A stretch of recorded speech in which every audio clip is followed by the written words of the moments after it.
အားလုံးပဲမင်္ဂလာပါဗျ BTV ကနေကြိုဆိုလိုက်ပါတယ်ကမ္ဘာဖလားပြိုင်ပွဲ၄ရက်မြောက်နေ့တော့ရောက်ရှိလာပါပြီဒီနေ့ကတော့ဂျာမနီနဲ့ကျူရာဆောင်းနယ်သာလန်နဲ့ဂျပန်အိုင်ဗရီနဲ့အီကွေဒေါဆွီဒင်နဲ့တူနီရှားအသင်းတွေပဲဖြစ်ပါတယ်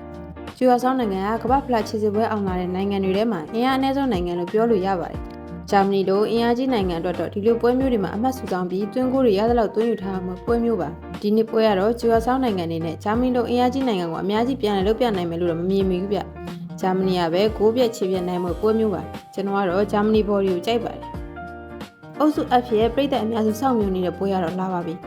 နယ်သာလန်က68ခုနှစ်နောက်ပိုင်းကမ္ဘာဖလားအုပ်စုပွဲတွေမှာလုံးဝရှုံးပွဲမရှိဆိုတဲ့စံချိန်ကိုဆက်လက်ထိန်းသွားနိုင်မလားဆာမူတိုင်းတို့ကပဲဒီစံချိန်ကိုချိုးဖျက်သွားပြမလားဆိုတာစိတ်ဝင်စားစရာပါပဲ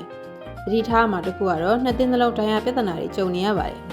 နယ်သာလန်မှာဆိုရင်ဒီလစ်ဆိုင်မွန်တင်ပါတို့လိုကစားသမားတွေမပါနိုင်ခဲ့ပဲဂျပန်မှာတော့အသင်းကောင်းဆောင်အန်ဒိုမီတိုမာတို့လိုကစားသမားတွေဒဏ်ရာကြောင့်လွဲချော်နေဦးမှာပါ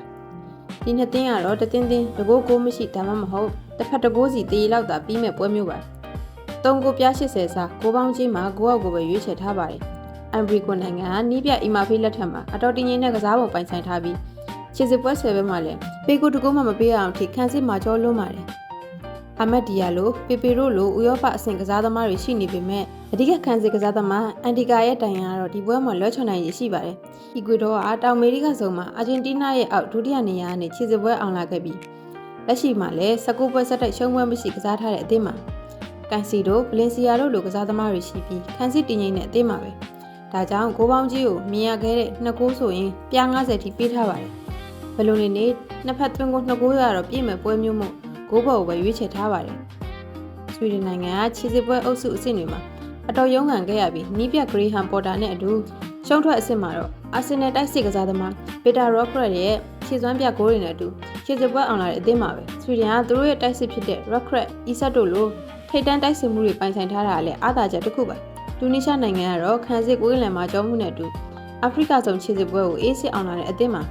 ဒီနှစ်ပွဲမှာတော့တူနီရှားရဲ့ခန်းစစ်နဲ့ကွင်းလယ်မှာကြောမှုကဆွီဒင်ရဲ့ထိပ်တန်းတိုက်စစ်ကိုဘယ်လောက်တားဆီးနိုင်မလဲဆိုတာစောင့်ကြည့်ရမှာပွဲပါနောက်အမြင်ကတော့ဆွီဒင်က2ခုတကူနဲ့အနိုင်ရရှိသွားနိုင်တဲ့ပွဲမှုဂိုးဘော်နဲ့ဆွီဒင်ဘော်ဒီ2မျိုးရွေးချယ်ထားပါတယ်ဒီနေ့ကျွန်တော်ရွေးချယ်မှုတွေကိုအချင်းချုပ်ပြန်ပြောရရင်ဂျာမနီနဲ့ကျူရာဆောင်းပွဲဂျာမနီဘော်ဒီနယ်သာလန်နဲ့ဂျပန်ပွဲဂိုးအောက်အိုင်ဗရီနဲ့အီကွေဒေါဂိုးဘော်နဲ့ဆွီဒင်နဲ့တူနီရှားဂိုးဘော်ကိုပဲရွေးချယ်ပေးထားပါတယ်ညီကိုတို့အဆင်ပြေမဲ့ပွဲကိုရွေးပြီးကစားကြပါအဆုံးထိနောက်ထောင်ပေးတဲ့ညီကိုတွေအားလုံးကျေးဇူးပါဗျနောက်ဗီဒီယိုမှာပြန်တွေ့ကြမယ်နော်